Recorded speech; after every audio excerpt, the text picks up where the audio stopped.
से पहला question reasoning का आप सभी के सामने ये रहा।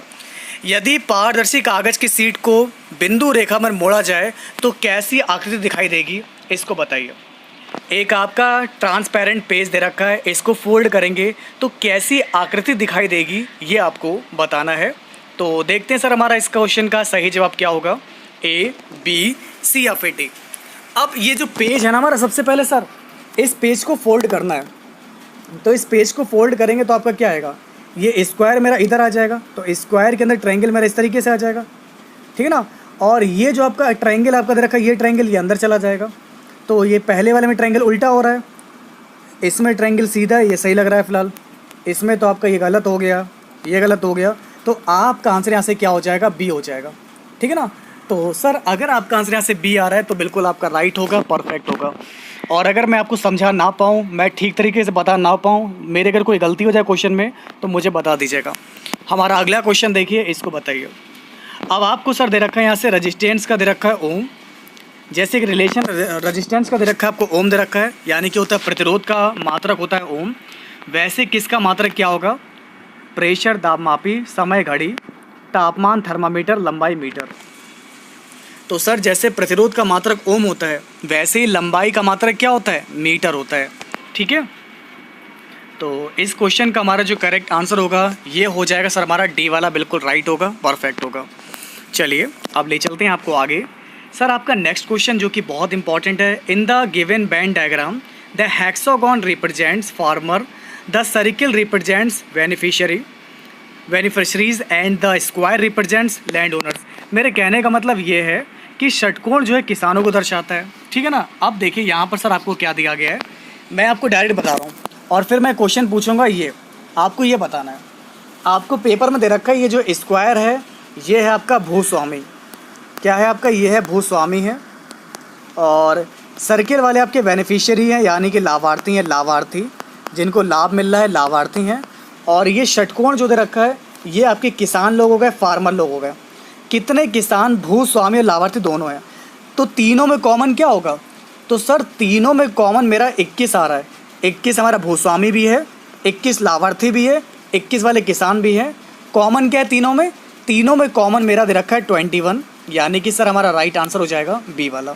समझ में तो आ रहा है आपको सर। चलिए अब मैं ले चलता हूँ आपको आगे। हमारा अगला इंपॉर्टेंट क्वेश्चन देखिए, इसको बताइए। अगला क्वेश्चन बहुत ही शानदार और जानदार तरीके से सॉल्व करेंगे। आपको दिया गया जैसे कि कॉमिकल, मजाकिया, मस्खरा या फिर प्रश्नचित्र। देखिए हास्यपूर्ण, हंसी मजाक वाला, मजाकिया हो जाए चाहे प्रश्न हो जाए, इन सब में कुछ ना कुछ खुशी है, मज़ा आ रहा है। लेकिन मस्खरा चीज़ होती है अलग करना, ठीक है ना। मस्खरा लगाना ये आपका अलग होता है, सबसे अलग हो जाएगा आपका मस्खरा करना, ठीक है ना। चलिए अगला क्वेश्चन देखिए, इसको बताइए। अब आपके पेपर में एक क्वेश्चन आता है डाइस से आता है, जैसा कि आप लोग को बताना है क्या है। तो मैं क्वेश्चन पढ़ के बता दे रहा हूँ। 3 different position of the same dice shown, which number will be on the face opposite to the one having 4। यानी कि 4 अगर फलक आपका 4 फलक में है तो उसके अपोजिट फलक पे क्या होगा। चलिए तो आप सभी को बताते, सुनिएगा ध्यान से। 4 के अपोजिट बताना है, इसको और इसको देखिए ध्यान से। हमें दिख रहा है 1 से 4, 4 से 5, 1 से 4, 4 से 5, 1 से 6, 6 से 3, 1 से 6, 6 से 3। हमें क्या देना है यहाँ पर 4, तो 4 के विपरीत क्या हो जाएगा सर, 4 के विपरीत 6 हो जाएगा, ठीक है ना। तो अगर आपका आंसर यहाँ से 4 के विपरीत 6 आ रहा है तो बिल्कुल आपका राइट है। और जिनका भी क्लास में 6 आ रहा है आज आंसर, बिल्कुल राइट है। अगर 4 हमारा जो है सामने है तो इसके विपरीत आपका यहाँ पर 6 हो जाएगा, ठीक है। चलिए ओके, आप लोग मिलकर सपोर्ट कीजिए, मैं आपको आंसर देने के लिए भी समय दूंगा, टाइमर भी लगा दूंगा। बस वीडियो को जाकर लाइक कीजिए, शेयर कीजिए, ताकि आज इस क्लास को सभी लोग ज्वाइन कर पाएँ। अब ले चलते हैं आपको आगे। हमारा अगला क्वेश्चन देखिए, इसको बताइए। PSV इसको लिखते हैं UXA, ZCF इसको लिखते हैं EHK। अगला स्टेप क्या होगा आप सभी लोग बताइए।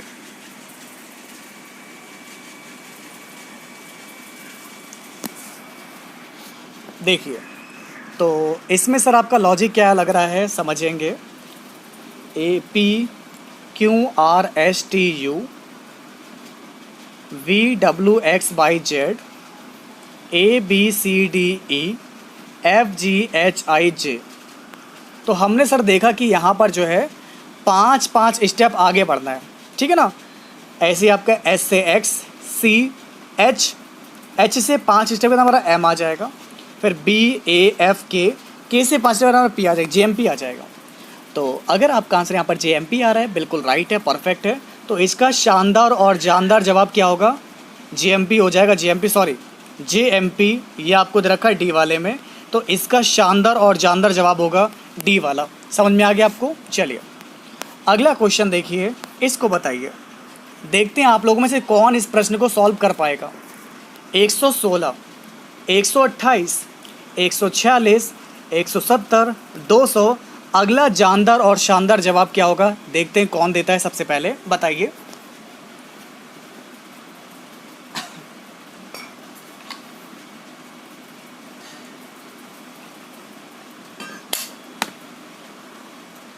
ओके सर, तो इसमें लॉजिक थोड़ा अलग लग रहा है।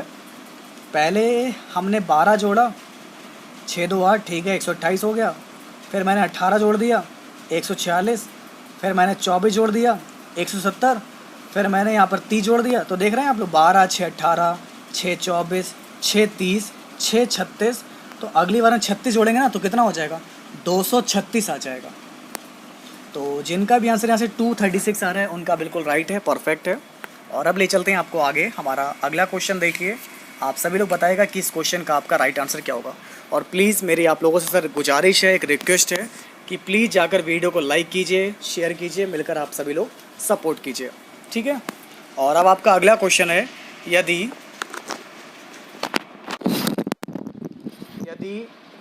नीचे दी गई आकृति के दाएं ओर दर्पण रखा जाए तो बनने वाले सही दर्पण प्रतिबिंब का चयन करिए। तो इसका दर्पण कैसे बनेगा ये आप सभी को बताना है। हेलो एवरीवन, सभी को साउंड बिल्कुल क्लियर आ रहा है, आवाज़ आ रही है आपको? तो आपको इसका जो है, अगर इसके किस साइड में रखते हैं? राइट साइड में। अगर मैं सर इसके राइट साइड में अगर जो है क्या रख दूँ, शीशा रख दूँ, शीशा, तो इसकी आकृति कैसी दिखाई देगी? तो मैंने यहाँ पर एक शीशा लगा दिया। ये जो मेरा ट्रायंगल है, ये मेरा ट्रायंगल इस साइड में आ जाएगा। यहाँ तो दे नहीं रखा है सर, यहाँ भी नहीं है, यहाँ भी नहीं है। तो सीधी सी बात है, हमारा सर आंसर यहाँ से सी वाला हो जाएगा। पता है क्यों? क्योंकि ये वाला हिस्सा इधर आ जाएगा, ये वाला हिस्सा जो है नीचे आ रहा है, और इस वाला हिस्सा जो है हमारा इधर अपोजिट हो जाएगा। तो आपका आंसर क्या हो जाएगा? ये हमारा सी वाला राइट हो जाएगा। तो सर जिनका भी आंसर यहाँ से सी आ रहा है उनका बिल्कुल राइट है, परफेक्ट है। समझ सभी को क्लियर दिख रहा है, समझ में आ रहा है तो मुझे बता सकते हैं। और अब मैं ले चलता हूँ आगे। हमारा अगला क्वेश्चन देखिए सर, अब आपको यहाँ पर क्या बताना है इसको देखिए। पहले पढ़ेंगे ध्यान से क्वेश्चन। सर उस आकृति का चयन करिए जो निम्नलिखित श्रृंखला में अगले स्थान पर आएगी। तो अगले स्थान पर क्या आएगा इसको देखिए। सर पहले हमारा क्या था, इससे ये आया, इस वाले से ये आया, अगली बार हमारा क्या होगा ये आपको बताना है। सर मैंने CHSL का पेपर मार्च में दिया है, क्या फिर होगा उसका एग्ज़ाम? अगर आपका पेपर हो चुका है तो नहीं होगा। जिन लोगों के साथ रह गए थे अब शायद उनका एग्ज़ाम होगा। बाकी जब नोटिफिकेशन कुछ आएगा तो कुछ मालूम चलेगा, लेकिन जिनका पेपर हो चुका था उनको नहीं करना है, ठीक है ना। तो जिनका बचा हुआ है उनका पेपर होगा, आपको घबराना नहीं है। आपका हो चुका है तो नहीं करना है। अब समझिए सर, देखिए पहले ट्रायंगल मेरा इधर था, काला था, ऊपर चला गया सफ़ेद हो गया, फिर दाएँ इधर आ गया हमारा, काला हो गया, फिर नीचे आके सफ़ेद हो गया। अब की बार फिर से किस साइड में चला जाएगा हमारा? इस साइड में आ जाएगा। यहाँ पर पहले यहाँ था, फिर इधर, फिर इधर, फिर इधर, फिर इधर घूम के आ जाएगा। यानी कि इस जगह पर काला दे रखा है, यहाँ पर है नहीं, यहाँ पर है नहीं, यहाँ पर है नहीं।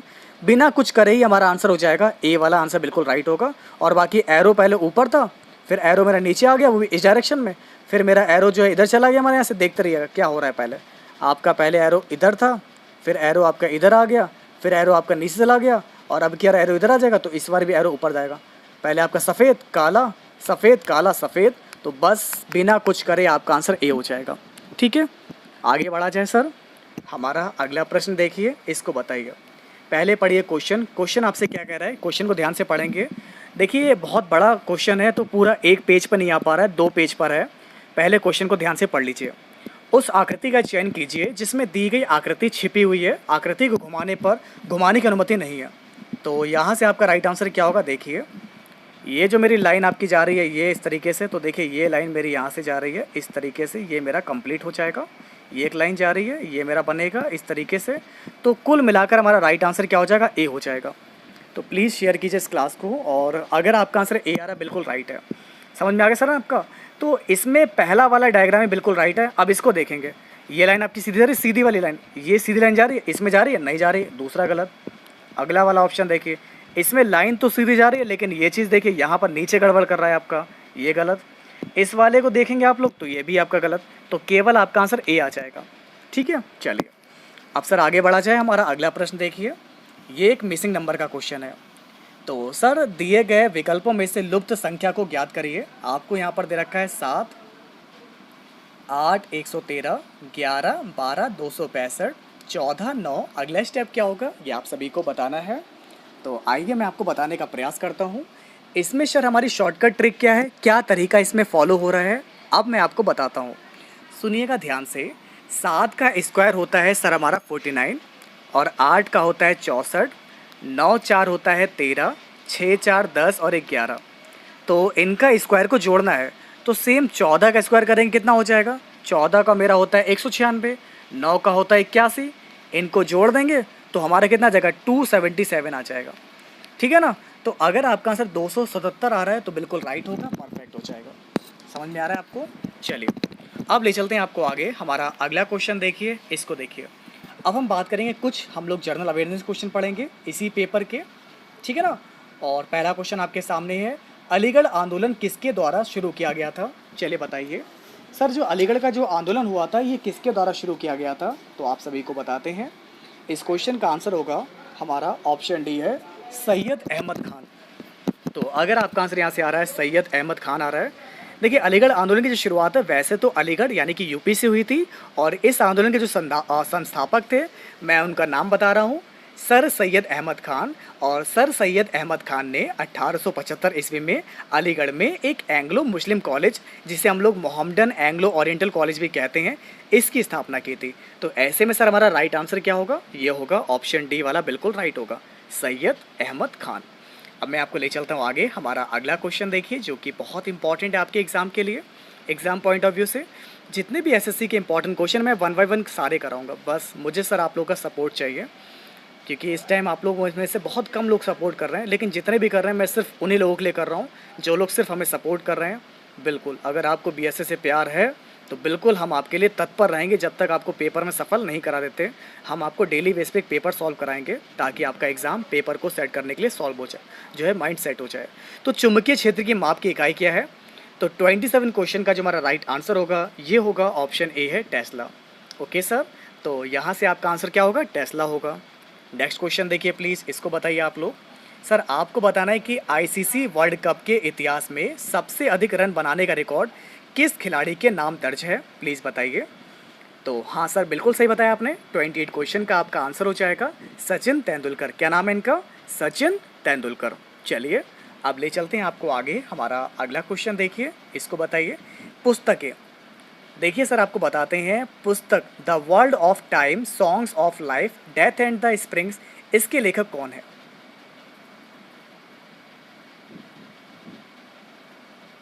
तो आइए आपको बताते हैं, यहाँ से आपको बता दें 29 क्वेश्चन का हमारा आंसर हो जाएगा सरोजनी नायडू। ओके, तो देखिए इस क्वेश्चन के बारे में एकदम समझ में नहीं आएगा, तो मैं इसके बारे में थोड़ा सा बता रहा हूँ deeply. The worlds of time, songs of life, death and the spring पुस्तक की लेखिका कौन है, सरोजनी नायडू हैं। हैदराबाद में जन्मी सरोजनी नायडू स्वतंत्रता सेनानी, कवित्री और देश की हमारी प्रथम महिला राज्यपाल, उत्तर प्रदेश की प्रथम महिला राज्यपाल थी। और गोल्डन और थ्रेशोल्ड, ब्रोकन विग, इनकी कुछ प्रमुख रचनाएं। कभी कभी पेपर में क्वेश्चन ये भी आता है, क्या बोलते हैं इसको, गोल्डन, हाँ गोल्डन थ्रेशोल्ड, एक आता है आपका थ्रेशोल्ड आता है शायद, और एक आता है ब्रोकन विंग। ये दो इनकी और भी रचनाएं हैं जो जिनसे पेपर में क्वेश्चन बन जाते हैं। अब मैं ले चलता हूँ आपको आगे। हमारा अगला क्वेश्चन देखिए, इसको बताइए सर। सुरेंद्र नाथ बनर्जी और आनंद मोहन बोस, ठीक है ना, सुरेंद्र नाथ बनर्जी और आनंद मोहन बोस ने 1876 में किसकी स्थापना की थी सर, इंडियन एसोसिएशन की, ओरिएंटल एसोसिएशन, तथागत एसोसिएशन, या फिर होगा सर हमारा बंगाल एसोसिएशन। आइए आपको बताने का प्रयास करते हैं, बहुत इंपॉर्टेंट पेपर है। आज मैं इंग्लिश भी आपको समझाऊंगा, मैथ के भी क्वेश्चन कराऊंगा सॉल्व, बिल्कुल जाइएगा मत, सपोर्ट कीजिएगा आप लोग। 30 क्वेश्चन का हमारा राइट आंसर होगा ऑप्शन ए आएगा, इंडियन एसोसिएशन, ठीक है ना। हाँ, तो अगर आपका आंसर यहाँ से आ रहा है इंडियन एसोसिएशन आ रहा है, बिल्कुल राइट है, परफेक्ट है। अब ले चलते हैं आपको आगे। हमारा अगला क्वेश्चन देखिए, इसको बताइए प्लीज़। कन्नौज की लड़ाई कब लड़ी गई थी। यू नो सर, कन्नौज की जो लड़ाई हुई थी, राम राम, कैसे हैं आप। तो कन्नौज की जो लड़ाई लड़ी गई थी ये कब लड़ी गई थी आपको बताना है। तो आपको बता दें इस क्वेश्चन का सही जवाब क्या होगा। 31 क्वेश्चन का हमारा आंसर होगा बी आ जाएगा 1540। ओके, तो इस क्वेश्चन का राइट आंसर होगा 1540।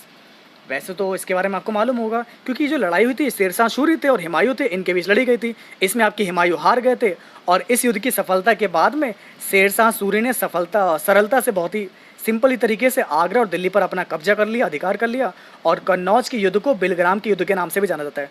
ठीक है ना, तो कन्नौज के युद्ध को कभी कभी पेपर में ये भी आ जाता है, क्या बोलते हैं, कन्नौज के युद्ध को जो है बिलग्राम के युद्ध के नाम से भी जाना जाता है। चलिए आपको ले चलते हैं आगे। हमारा अगला क्वेश्चन देखिए।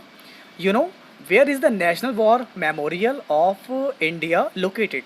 सर आपको यहाँ पर क्या बताना है, भारत का राष्ट्रीय युद्ध स्मारक कहाँ पर स्थित है, राजकोट, कोची, अंडमान या फिर नई दिल्ली। तो आपको बता दें सर हमारे इस क्वेश्चन का जो सही जवाब होगा 32 क्वेश्चन का, ये होगा आपका नई दिल्ली। ओके, तो अगर आपका आंसर यहाँ पर नई दिल्ली आ रहा है, बिल्कुल राइट है, परफेक्ट है। हाँ, अगर मैम मुझे टाइम मिलेगा साइंस के लिए, मैं आपको साइंस की क्लास भी ज़रूर प्रोवाइड करूँगा। मुझसे जितना हो सकेगा मैं आप लोग की हेल्प ज़रूर करूँगा, जो भी मुझसे हो पाएगा मैं ज़रूर करूँगा, सारी क्लास प्रोवाइड कराने का पूरा प्रयास करूँगा। तो 32 क्वेश्चन का हमारा सही जवाब होगा ऑप्शन डी आएगा, नई दिल्ली। हमारा अगला क्वेश्चन देखिए, इसको बताइए आपको क्या दिया गया है। सर लूसी बोली जो है किस राज्य से बोली जाती है। सर आपको यहाँ पर क्या बताना है, लूसी बोली जो है किस राज्य से बोली जाती है। That's a most important question. हमारा 33 जो क्वेश्चन होगा, इस क्वेश्चन का हमारा सही जवाब होगा सी आएगा, मिजोरम।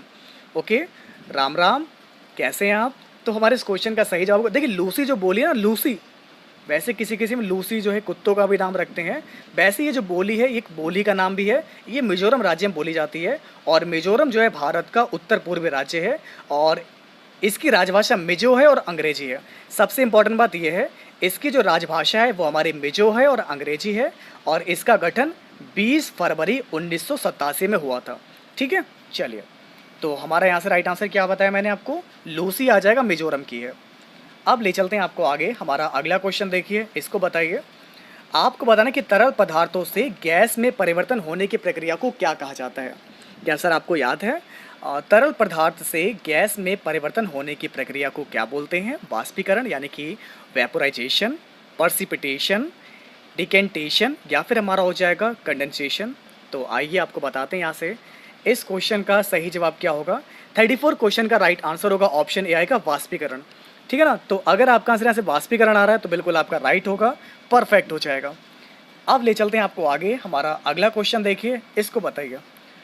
तुकारोई की लड़ाई कब लड़ी गई थी। सर क्या लगता है आपको, when the battle of Tukaroi fought 1665, 1546, 1532 या फिर होगा 1575। तो आइए आपको बताते हैं 35 क्वेश्चन का जो हमारा राइट आंसर होगा ये होगा ऑप्शन डी आएगा, 1575। अगर आप लोगों ने इसके बारे में कभी नहीं पढ़ा है तब भी मैं इसके बारे में थोड़ा सा डिटेल दे रहा हूँ ताकि आपको समझ में आ जाए, आपकी कड़ियाँ जुड़ जाएँ क्वेश्चन की।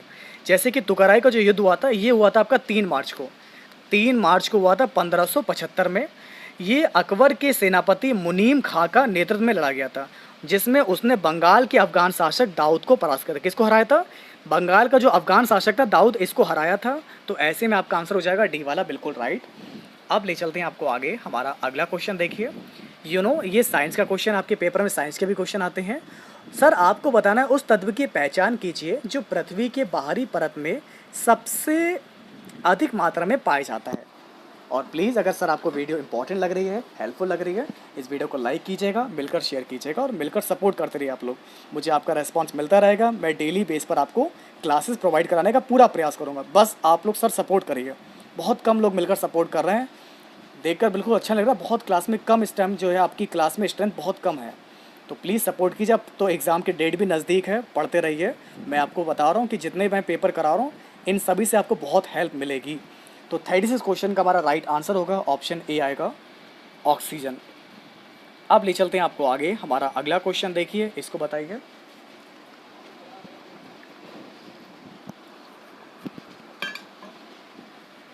सर संसद में कोई विधेयक धन विधेयक है या फिर नहीं, इस पर लास्ट डिसीजन किसका होता है। ये मैंने पहले पढ़ा था। मतलब संसद में कौन जो है ये चीज़ निर्धारित करता है, डिसीजन लेता है कि कोई विधेयक आपका धन विधेयक होगा या फिर नहीं होगा। तो हमारा इस क्वेश्चन का 37 क्वेश्चन का सही जवाब होगा ऑप्शन सी आएगा, स्पीकर। यानी कि लोकसभा का अध्यक्ष तय करता है कि कोई विधेयक हमारा धन विधेयक होगा या फिर नहीं होगा, और धन विधेयक हमारा आर्टिकल नंबर 110 में है, आर्टिकल नंबर 110 में होगा इस क्वेश्चन का सही जवाब। अब ले चलते हैं आपको आगे, हमारा अगला क्वेश्चन देखिए, इसको बताइए। रेकुखीम यानी कि काउरी शॉल किस राज्य के पारंपरिक परिधान है? नागालैंड, असम, झारखंड या फिर उड़ीसा? तो आइए सर आपको बताते हैं यहाँ से आपका सही जवाब क्या होगा। जी सर, बिल्कुल आपने सही बताया। देखिए रेकुखीम यानी कि काउरी शॉल नागालैंड राज्य का पारंपरिक परिधान है। नागालैंड भारत का उत्तर पूर्वी राज्य है। इसकी राजधानी मैं आपको बता दूं, नागालैंड की जो राजधानी है इसका नाम है कोहिमा, और नागालैंड के मुख्यमंत्री जो दिए गए वो है नेफ्यू रियो। चलिए, तो ये कुछ थे आपके जीके के क्वेश्चन। अब सर आते हैं मैथ पर। देखिए अगर हम बात करें एसएससी में अगर सिलेक्शन लेना है फाइनली, तो एसएससी में सिलेक्शन उन्हीं का ज़्यादातर होता है जिनकी मैथ और इंग्लिश स्ट्रांग होती है। और मैथ और इंग्लिश स्ट्रांग हो भी क्यों ना हो, क्योंकि देखिए मैथ की इतनी प्रैक्टिस मैं आपको कराऊंगा यहाँ पर प्रीवियस पेपर के माध्यम से। अगर आप लोग तैयारी करेंगे, सारे क्वेश्चन सॉल्व करेंगे, तो एक आपकी भी हैबिट पड़ जाएगी, और अगर आप प्रैक्टिस करते हैं सारे क्वेश्चन आपको समझ में आ जाएंगे। Sine square 42 plus sine square 48 plus ten square 60 minus का कॉसिक 30। आपको मालूम होगा कि सर साइन स्क्वायर थीटा और कॉस स्क्वायर थीटा 1 होता है, तो ये है साइन स्क्वायर 42 है, और 90 में से 48 घटाएंगे तो यहाँ पर ही 42 बचेगा। तो हमारा साइन स्क्वायर 42 और ये भी कॉस स्क्वायर 42 आएगा, ये तो 1 हो जाएगा, 1 प्लस लगा हुआ, प्लस लगा लिया। टेन स्क्वायर 60, सर टेन का 60 का मान कितना होता है? टेन 60 की वैल्यू होती है √3 होती है, √3 का स्क्वायर करेंगे हमारा 3 आ जाएगा, माइनस कॉसिक 30 का मान हमारा 2 होता है, 2 लिख लिया। इनको जोड़ देंगे, 3 और 1 4 हो जाएगा, 4 में से 2 घटाएंगे आपका 2 बचेगा। तो हमारे इस क्वेश्चन का राइट आंसर क्या हो जाएगा? 2 हो जाएगा। ठीक है, चलिए अगला क्वेश्चन देखिए, ये भी बहुत इंपॉर्टेंट क्वेश्चन है। एसएससी में ऐसे क्वेश्चन ज़्यादा आते हैं, जैसे कि दे रखा है त्रिभुज एबीसी और ईडीएफ, ये समरूप त्रिभुज हैं। सर आपको यहाँ पर देखिए क्या दिया गया है। देखिए जीएस मोस्टली अगर हम बात करें यहाँ पर देखिए, अगर हम सीजीएल की बात करें, सीजीएल में जो आपका टीएल2 का एग्ज़ाम होता है उसमें केवल मैथ और इंग्लिश ही रहती है। और एसएससी का जो भी एक स्टूडेंट होता है जो केवल एसएससी की तैयारी करता है, उसकी मैथ और इंग्लिश बहुत स्ट्रांग होती है, वही ऊपर तक पहुंचते हैं। बाकी जीएस तो लगभग जो सभी लोग कर ही लेते हैं, 10-12 क्वेश्चन सही कर ही आते हैं। 25 क्वेश्चन अगर आते हैं तो 10-12-13 क्वेश्चन जो है सभी के सही हो जाते हैं, लेकिन उनके रीजनिंग के, मैथ के सारे क्वेश्चन सही होते हैं। अगर मैं इंग्लिश की बात करूँ, इंग्लिश में भी जो है 25 में से कम जो उनके जो है 16, 17, 18 क्वेश्चन सही हो जाते हैं जो सिलेक्शन लेते हैं यहाँ पर। तो एबीसी और ईडीएफ समरूप हैं, तो मैंने बनाया यहाँ पर एबीसी बनाया, ये हमारा हो गया ए बी सी, और ईडीएफ ये मैंने बनाया ई डी एफ। अब आपको दे रखा है यहाँ से इन दोनों का क्षेत्रफल दे रखा है, त्रिभुज एबीसी और डीईएफ। तो एबीसी का क्षेत्रफल हमारा दे रखा है 1, और ये दे रखा है 4 दे रखा है। अब AB मेरा 7 है, ठीक है, BC मेरा 8 है, 8 हो गया, और AC मेरा 9 दे रखा है। हमें क्या निकालना है? DF निकालना है, DF। तो ये 8 है, ये x हो गया, तो क्या लिखेंगे? 8/x। मैं बीच में लिख रहा हूँ यहाँ पर 8/x लिखा। इसका क्षेत्रफल 1 है, तो 1 का रूट 1, 4 का रूट 2, 2 लिखेंगे, 8 दूनी 16। तो हमारा सर यहाँ से मान कितना हो जाएगा? यहाँ से सर हमारा थ्योरम का अप्लाई करेंगे, अप्लाई करने के बाद सीधे 8 दूनी 16 हमारा सही जवाब होगा। तो जिनका भी आंसर यहाँ पर 16 आ रहा है बिल्कुल राइट है, परफेक्ट है। ठीक है, समझ में आया? कोई डाउट तो नहीं इस क्वेश्चन में? कुछ गलत किया हो बता दीजिएगा, क्योंकि समरूप होते हैं। समरूप में फॉर्मूला हमारा लगता है त्रिभुज ABC का क्षेत्रफल हमारा लगेगा यहाँ पर, त्रिभुज क्या था हमारा? DEF, जो भी है हमारा EDF दे रखा, तो EDF इसका क्षेत्रफल, भुजा का स्क्वायर। तो BC का मैंने स्क्वायर कर दो चाहे, या फिर आप लोग DF का स्क्वायर कर दो। तो मैंने स्क्वायर तो किया नहीं, इसका स्क्वायर को रूट कर दिया, सीधे मेरा 16 आ गया। कुछ भी कर सकते हैं आप लोग। अब ले चलते हैं आपको आगे, हमारा अगला क्वेश्चन देखिए, इसको बताइए। a - b = 4 है, AB 2 है, तो आपको वैल्यू बतानी है a³ - b³ की वैल्यू क्या होगी। चलिए आप सभी लोग बताइए, यहाँ से आपका राइट आंसर क्या होगा। सर 18 नहीं होगा, 8 दूनी 16 होता है, तो प्लीज़ हेमंत जोशी सर 16 इसका राइट आंसर होगा। अगर आपका 18 आ रहा है, एक बार कृपया कॉपी पेन पे इस क्वेश्चन का डायग्राम बनाकर लगाएंगे तो आपका आंसर आ जाएगा। ठीक है ना? चलिए, तो हमारा a - b है 4, AB 2 है, और आपको a³ - b³ की वैल्यू बतानी है। ठीक है ना? तो कैसे लगाएंगे देखिए, हम लोग जानते हैं सर a - b का क्यूब का फॉर्मूला क्या होता है? तो मैं आपको बता रहा हूँ, हमारा फॉर्मूला लगाएंगे इसमें a माइनस बी का होल ऑफ क्यूब। तो मेरा आ जाएगा यहाँ से a क्यूब माइनस का b क्यूब माइनस का 3ab और ब्रैकेट मेरा आ जाएगा a माइनस बी आ जाएगा। हमें क्या निकालना है, a cube minus B cube, हमें इसकी वैल्यू चाहिए। तो a माइनस बी दे रखा है 4 दे रखा है, 4 चौक 16 चौक 64, ये 64 आ जाएगा।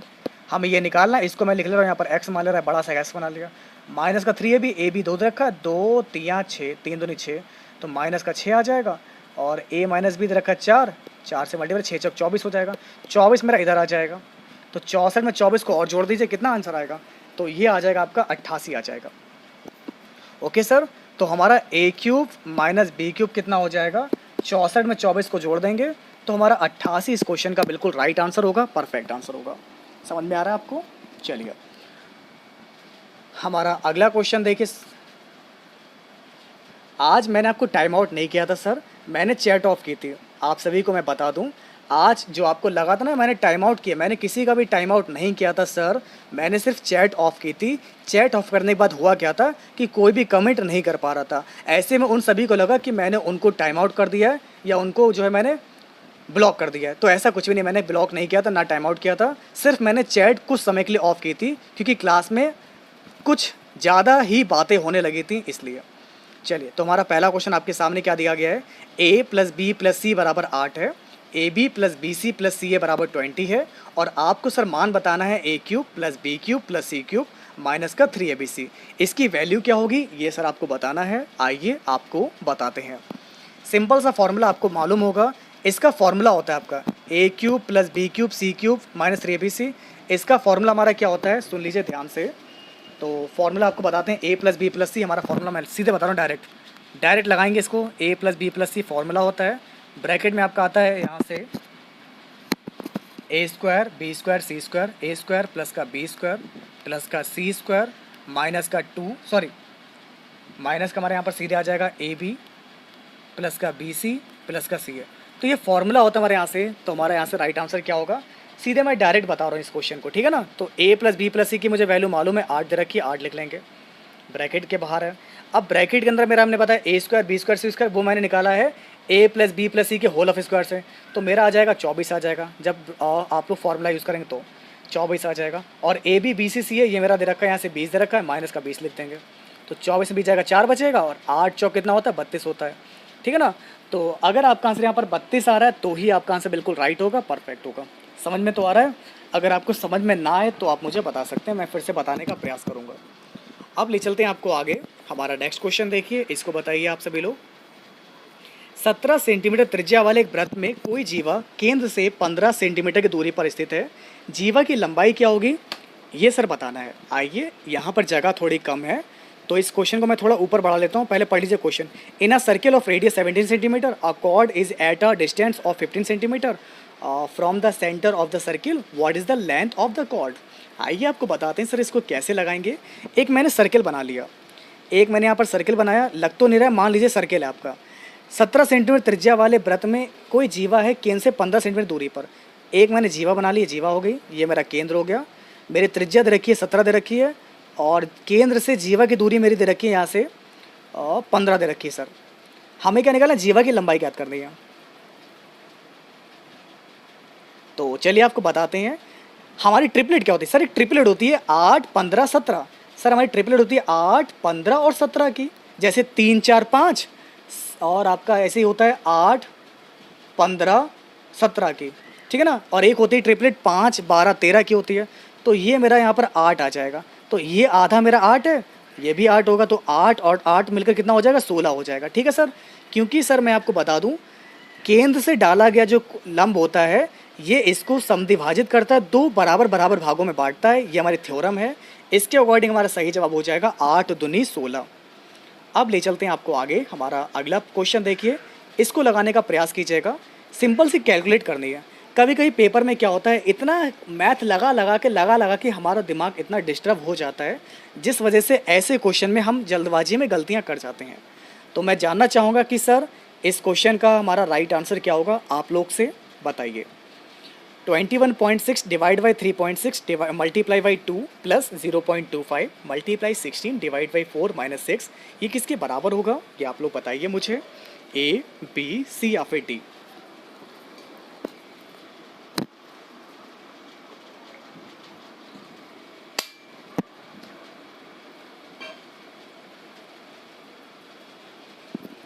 तो चलिए सर आपको बता दें इस क्वेश्चन का हमारा सही जवाब क्या होगा। देखिए सबसे पहले हम लोग डिवाइड करते हैं। डिवाइड हमें यहाँ दे रखा था, यहाँ दे रखा था, इन दोनों जगह पर 36 छंग 216 होता है। पॉइंट से पॉइंट हटाएंगे, मेरा यहाँ पर 6 आ जाएगा।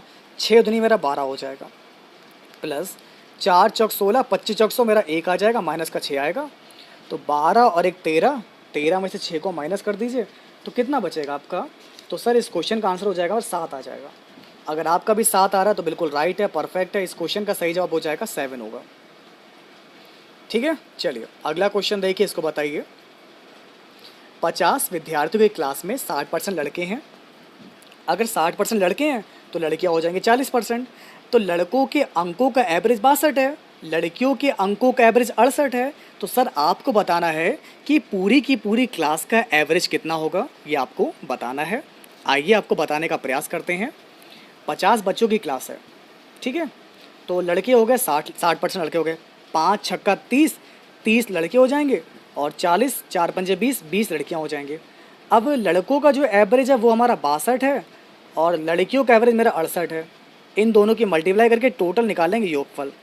तो 62 की 3 से मल्टीप्लाई करिए, 3 दूनी 6, 3 छंग 18, 1860 आ जाएगा। और इसके 2 से मल्टीप्लाई कर दीजिए 68 की। जल्दी जल्दी बताइए फटाफट से। यहाँ से आपका हो जाएगा, यहाँ से 1860, ये हो जाएगा 1360 हो जाएगा। 2 टे 16, 6 दूनी 12, 13, 1360 हो जाएगा। तो इन दोनों को जोड़ दीजिए तो 1860 और 1360 3220 हो जाएगा। तो बस सिंपल सी बात है, हमारा 3220 आ गया। टोटल 50 लोग हैं, इसको डिवाइड कर देंगे 50 से और हमारा आंसर आ जाएगा यहाँ से 5 छक्का 30, 5 चौक 20, 64.4। ओके, तो सर हमारा यहाँ से अगर आंसर आपका रहा है 64.4 आ रहा है, डी वाला आ रहा है, तो बिल्कुल आपका राइट है, परफेक्ट है। अब ले चलते हैं आपको आगे। हमारा अगला क्वेश्चन देखिएगा, इसको बताने का आप लोग प्रयास कीजिए। सर पेट्रोल की कीमत 28% बढ़ गई है। कोई व्यक्ति, पेट्रोल की जो कीमत है 28% बढ़ गई है, कोई व्यक्ति अपने खर्च को केवल 22% बढ़ाना चाहता है, तो उसे अपनी खपत को लगभग कितना % कम करना होगा, ये आप लोग मुझे बताइए। That's a most important question. तो मैं आपको बताऊंगा इस क्वेश्चन को आपको कैसे लगाना है। सर 28% पेट्रोल की कीमत बढ़ी है, सक्सेसिव लगाएंगे। 28% बढ़ी है, हमें अपने खर्चे में x% की कमी करनी होगी।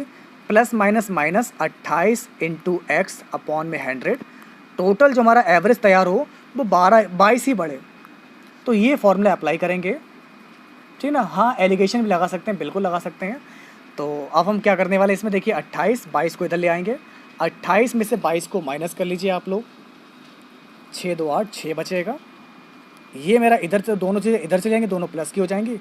100 और 28, 128 बटे में 100, एक्स आ जाएगा। 100 इंटू 6, 600 हो जाएगा। तो एक्स का मान कितना हो जाएगा सर? एक्स बराबर, मैं डायरेक्ट बता रहा हूँ आपको, एक्स बराबर मेरा 600 आएगा। नीचे बचेगा 128, इसको सॉल्व करेंगे। 128 चौक पॉइंट 6 8 7 ऐसे चलता जाएगा। तो लगभग में हमारा लिख सकते हैं 4.7। तो सर कितना हो जाएगा? तो इस क्वेश्चन का जो हमारा सही जवाब होगा ये होगा हमारा यहाँ से 4.7, ठीक है ना। तो अप्रॉक्स जो इस क्वेश्चन का जो करेक्ट आंसर आपका आएगा ये हमारा लगभग में हो जाएगा 4.7%। समझ में आ गया? चलिए अब ले चलते हैं आपको आगे। प्लीज़ ध्यान दीजिए, मैंने इसीलिए टाइम आउट किया था पूरी क्लास को। मैं फिर से अगर आप बातें करने लगेंगे तो मुझे चैट ऑफ करनी पड़ जाएगी। मैं जो बता रहा हूँ केवल आप उसी पर ध्यान दीजिए तो ज़्यादा अच्छा रहेगा, बेटर रहेगा आपके लिए। बीच में से मैं बोलता हूँ उससे भी पूरी क्लास डिस्टर्ब होती है। अब हमारा अगला क्वेश्चन देखिए, इसको बताइए। सर आपको यहाँ पर क्या बताना है? 2 सेंटीमीटर भुजा वाले 6 घनों के सिरों को जोड़ा जाता है। जैसे कि घन होता है आपका, मैंने छोटा सा घन ले लिया एक, जैसे कि घन लिया ये, तो ये हमारा घन हो गया। इसमें मैंने एक और घन जोड़ दिया ऐसे, फिर मैंने एक और जोड़ दिया, ऐसे जोड़ते जोड़ते कितने जोड़ दिए? टोटल 6 जोड़ दिए। 1 2 3 4 5, एक 6 जोड़ लिया। तो लंबाई मेरी कितनी हो जाएगी इसकी? 2 छंग 12, 6 दूनी 12, लंबाई तो 12 रहेगी, लेकिन चौड़ाई और ऊंचाई ये हमारी सेम रहेगी, ठीक है ना। तो सर हमारे यहाँ से क्या हो जाएगा, इसको देखिए, हमें निकालना है इसका कुल पृष्ठीय क्षेत्रफल। तो हमारा पृष्ठीय क्षेत्रफल क्या होता है? घनाभ का पृष्ठीय क्षेत्रफल हमारा होता है 2LB plus BH plus HL, ठीक है ना। तो लिखेंगे 2, लंबाई तो 12 है, लेकिन बाकी तो वो दोनों चीज़ 2 2 रहेंगे ना। लंबाई 12, चौड़ाई 2, ऊंचाई 2। तो 12 दूनी 24, 2 दूनी 4, 12 दूनी 24, 24 24 48, 49 50 51 52, 52 दूनी कितना होता है? 52 के 2 से मल्टीप्लाई कर दीजिए, 2 दूनी 4, 2 पंजे 10। तो इस क्वेश्चन का हमारा आंसर 104 आ जाएगा। ओके, तो सर अगर आपका आंसर 104 आ रहा है तो बिल्कुल आपका राइट है, परफेक्ट है, वेरी गुड। अब मैं ले चलता हूँ आपको आगे। हमारा अगला क्वेश्चन देखिए, इसको बताइए। A अनुपात B का मान है 5:7 और आपको सर बताना है कि 5A माइनस 3B इस टू 4A माइनस 2B की वैल्यू क्या होगी। आइए इसको लगाने का प्रयास करते हैं। हम लोगों को सर दिया गया है A का मान, जो आपका A का मान है सर वो 5 है और B का मान आपका 7 है। तो यहाँ पर वैल्यू पुट कर देंगे। 5 5 पंजे 25, पचम 25 और 3 सत्ते 21, ऊपर मेरा ये आ जाएगा। 4 पंजे 20, 7 दूनी 14, ये आ जाएगा। तो 25 में से 21 जाएगा, 4 बचेगा, नीचे हमारा 6 आ जाएगा। 2 दूनी 4, 2 3 6, तो सही जवाब क्या होगा? 2:3 आ जाएगा। तो अगर आपका आंसर यहाँ पर आ रहा है 2:3 आ रहा है, बिल्कुल आपका राइट होगा, परफेक्ट हो जाएगा। तो सर जिनका भी आंसर यहाँ से आ रहा है बी, बिल्कुल राइट है, परफेक्ट है। यहाँ तक क्लियर है आप सभी को? चलिए अब मैं आपको ले चलता हूँ आगे। हमारा अगला क्वेश्चन देखिए, इसको बताइए। √x minus 1/√x equal to आपको दे रखा है √5 और आपको सर बताना है कि x² प्लस 1/x² की वैल्यू क्या होगी। हम लोग करेंगे दोनों तरफ स्क्वायर कर देंगे। इधर ही मैंने स्क्वायर करा, इधर मैंने स्क्वायर किया, तो मेरा आ जाएगा a² प्लस का b² माइनस का 2ab। तो ये तो 2 आ गया, ab कट जाएगा, बराबर मेरा 5 दे रखा है और ये मेरा 2 इधर जाएगा, माइनस का इधर हो जाएगा, प्लस का 7 हो जाएगा। यानी कि सर हमारा क्या हो जाएगा? x प्लस 1/x बराबर 7 आ गया। x प्लस 1/x बराबर 7 आ गया। अब मुझे इसका स्क्वायर निकाला ना, तो हमारी शॉर्टकट ट्रिक क्या होती है? शॉर्टकट ट्रिक होती है a² माइनस 2, ये होती है शॉर्टकट ट्रिक। तो 7 का स्क्वायर 49, 49 में से 2 कम कर देंगे, प्लस की वैल्यू है, तो 66 का हमारा आंसर 47 आ जाएगा। 49 में से 2 कम करेंगे, शॉर्टकट ट्रिक अप्लाई करेंगे, वही वाली √a माइनस 2, इसको अप्लाई करेंगे और हमारा आंसर हो जाएगा 47। ओके, समझ में आ गया आपको? चलिए अब मैं आपको ले चलता हूँ आगे। हमारा अगला क्वेश्चन देखिए, इसको बताइए। सर sin 3θ बराबर दे रखा है cos 20 माइनस थीटा। मैंने आपको फार्मूला एक बताया था, एक फार्मूला मैं इसको लगाने से पहले एक फार्मूला बताना चाहूँगा एक बार फिर से। फार्मूला हमारा होता है सर cos 90 माइनस थीटा बराबर होता है sin थीटा। बस ये फार्मूला आपको याद होना चाहिए। cos 90 माइनस थीटा बराबर होता है sin थीटा।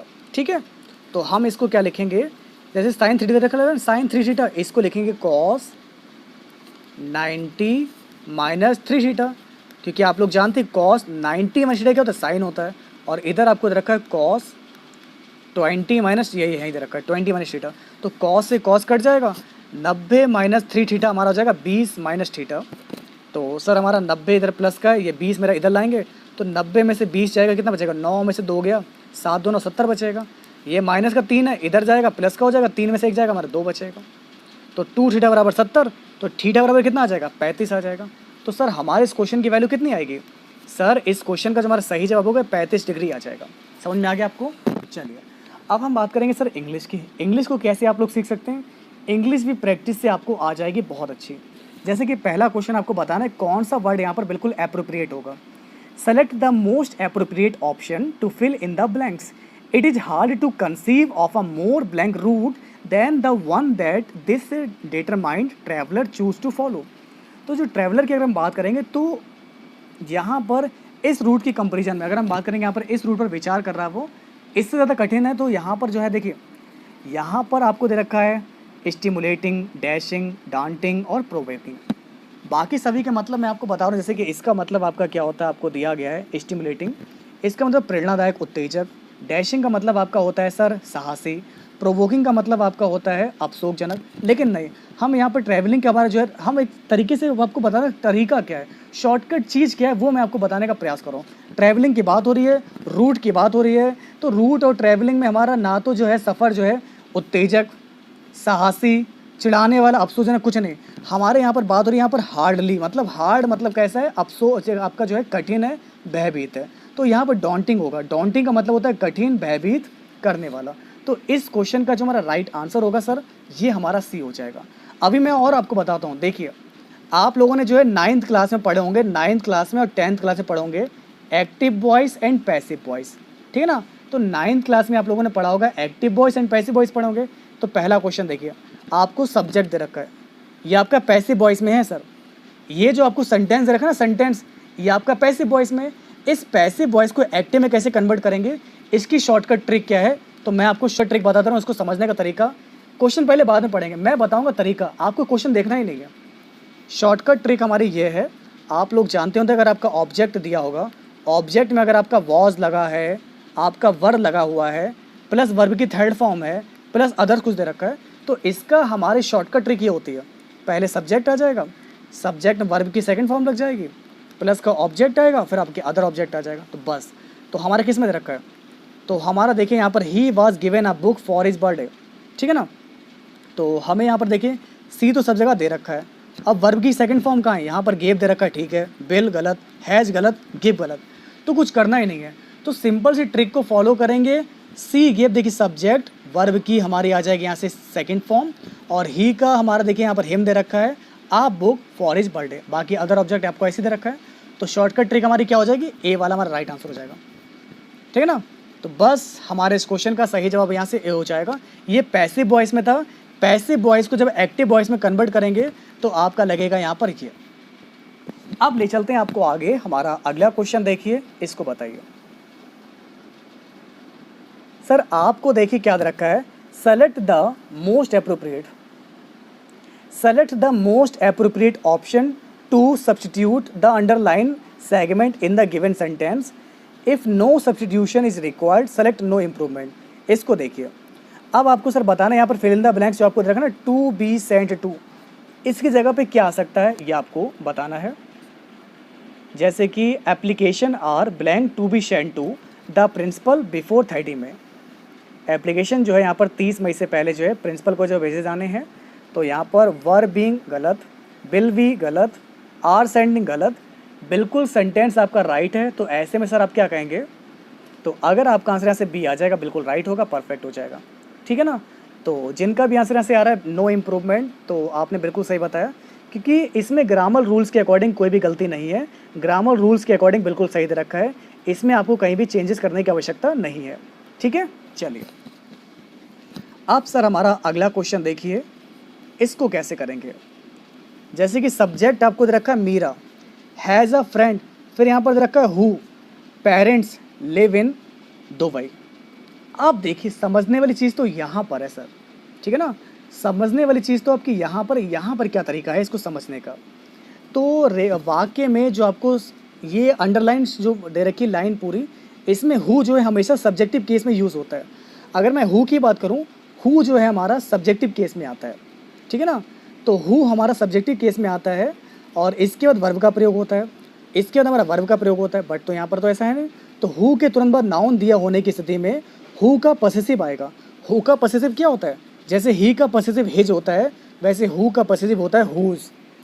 तो हुज आएगा हमारा हु की जगह पर, यहाँ होम है, यहाँ विच है। तो इस क्वेश्चन का हमारा सही जवाब क्या हो जाएगा, has a friend whose parent live, ठीक है। तो बिल्कुल ध्यान रखिएगा, यहाँ पर हु तो आपका सब्जेक्टिव केस में आता है, और इसके बाद हमेशा वर्ब लगा होता है, लेकिन यहाँ पर हु के बाद नाउन दे रखा है। तो जब हु के बाद हमारा नाउन दे रखा है तो हमारा ये जो है पॉसेसिव केस में आएगा। तो हु का पॉसेसिव क्या होता है, होज होता है, होज। चलिए अब ले चलते हैं आपको आगे, हमारा अगला क्वेश्चन देखिए, इसको बताइए।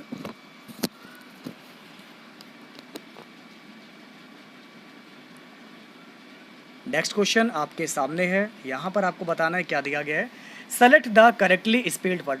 सर आपको यहाँ पर 4 दे रखे हैं, वर्ड दे रखे हैं, इन चारों में से स्पेलिंग जो है किसकी बिल्कुल राइट होगी, आप सभी लोग मुझे बताइए। ये बहुत इंपॉर्टेंट क्वेश्चन आपके सामने है। टैलेंट, आजकल टैलेंट की स्पेलिंग तो सभी लोग जानते हैं, सभी में टैलेंट कूट कूट के भरा है, क्लेवर की भी पता है, सेंटिमेंट की पता है, और आपको सेरेनिटी की पता है। तो कौन सी स्पेलिंग सर यहाँ पर जो है सही है, कौन सी रॉन्ग है, तो ये सर आपको बताना है। तो आइए आपको बताते हैं। 80 क्वेश्चन का जो हमारा राइट आंसर होगा, ये हमारा हो जाएगा यहाँ से सेरेनिटी। तो इसकी स्पेलिंग होती है SERENITY, इसका मतलब होता है शांति। बाकी टैलेंट की अगर हम बात करेंगे, टैलेंट की स्पेलिंग क्या होती है, TALENT। टैलेंट का मतलब हमारा होता है यहाँ से प्रतिभा, योग्यता, क्लेवर की अगर हम बात करेंगे तो CLEVER होती है, ये भी गलत है, ये भी गलत है। क्लेवर मतलब होता है चालाक। सेंटिमेंट का मतलब ये भी गलत रखा है, सेंटिमेंट में आपका एस बनता है, ठीक है ना, तो ये भी गलत है। तो केवल आपका आंसर यहाँ से डी वाला हो जाएगा, सेरेनिटी, दैट मीन्स शांति। अब ले चलते हैं आपको आगे, हमारा अगला क्वेश्चन देखिए, इसको बताइए। Select the most appropriate meaning the of the underline idiom in the given sentence. यानी कि आपके पेपर में एक क्वेश्चन ईडियम फ्रेज का भी आता ही है, तो आपको दे रखा है जैसे कि nipped in the bird. Nib in the bird, ये तो मैंने आपको पहले भी पढ़ाया है। निप इन द बर्ड का मतलब क्या होता है पहले आप लोग को बता दे रहे हैं, और इसमें आपको ऑप्शन देखिए क्या दिया गया, इसको ध्यान से समझिएगा। तो देखिए बहुत इंपॉर्टेंट पॉइंट अब मैं आपके साथ डिस्कस करूंगा, प्लीज़ ध्यान दीजिएगा। निप इन द बर्ड का मतलब पता है क्या था? किसी भी मुद्दे को शुरुआती अवस्था में छोड़ देना। जब भी कोई मुद्दा बनता ना, उस मुद्दे को शुरुआत में छोड़ देना। मतलब मेरे कहने का मतलब यह है, drop at an early stage, ठीक है ना। तो किसी भी मुद्दे को शुरुआती अवस्था में छोड़ देना, इसको बोलते हैं सर, हमने जो आपको बताया यहाँ से, निप्ड इन द बड। तो ये ईडियम है, आपको पढ़ा होगा, इसलिए हम लिखेंगे drop in an early stage. अब मैं ले चलता हूँ आपको आगे, हमारा अगला क्वेश्चन देखिए, इसको बताना है आपको।